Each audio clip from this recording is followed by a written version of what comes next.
ఎవరికి ఏ సమస్య వచ్చినా కూడా పోలీసింగ్ అనేది కానీ సమస్యలు సాల్వ్ చేయడం కానీ తలెత్తుకొని చేసే పరిస్థితులు గతంలో ఉండేటివి అధికారులకి.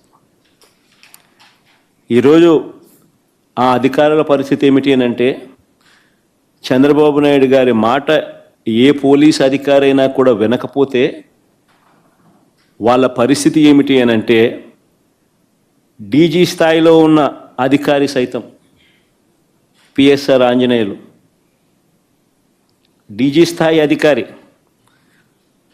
ఈయన మాట వినకపోతే తప్పుడు కేసులు పెట్టి అరెస్ట్ చేశారు.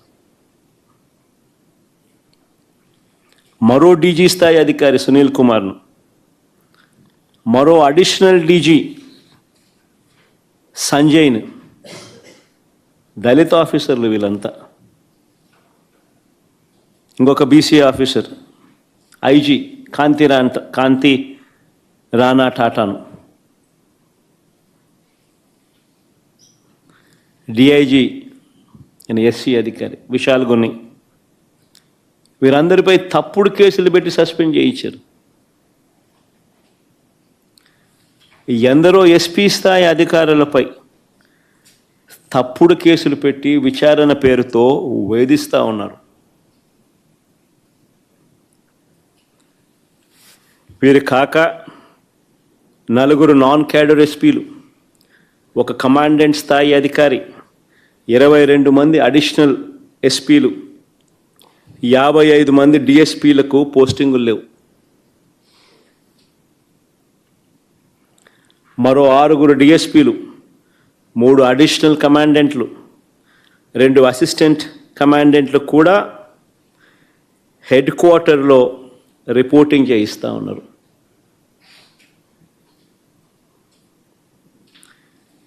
ఎనిమిది మంది డిఎస్పీలు సస్పెండ్.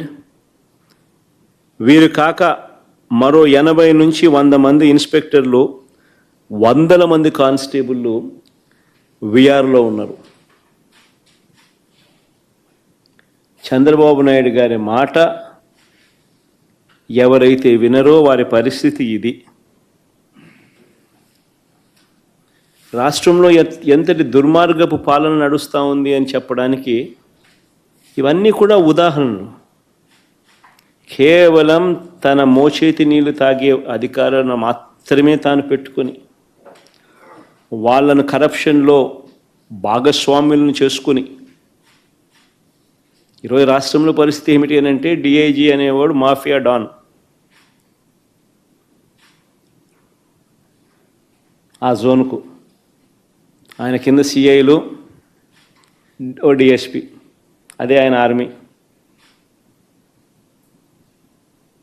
ఆ నియోజకవర్గంలో జరిగే ఇసుక కానీ, నియోజకవర్గంలో జరిగే మద్యం కానీ, ఆ మద్యం బెల్ట్ షాపులు నిర్వహించాలన్నా దాని పర్మిషన్లు కానీ, ఆ నియోజకవర్గ స్థాయిలో ఏ పరిశ్రమ నడవాలన్నా కూడా ఎమ్మెల్యేకి ఇచ్చే కప్పం దాకా, ఆ నియోజకవర్గంలో ప్యాకాట క్లబ్బులు నడిపే విషయంలో కానీ, ఏ విషయంలోనైనా కానీ డిఐజీలు ఆధ్వర్యంలో సిఐలు డబ్బులు కలెక్ట్ చేస్తారు.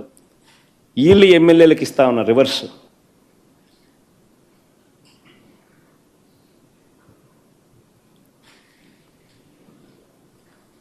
సగం వీళ్ళకి ఇస్తూ ఉన్నారు, సగం పైకి పెద్దబాబుకు చిన్నబాబుకు తీసుకొని పోతూ ఉన్నారు.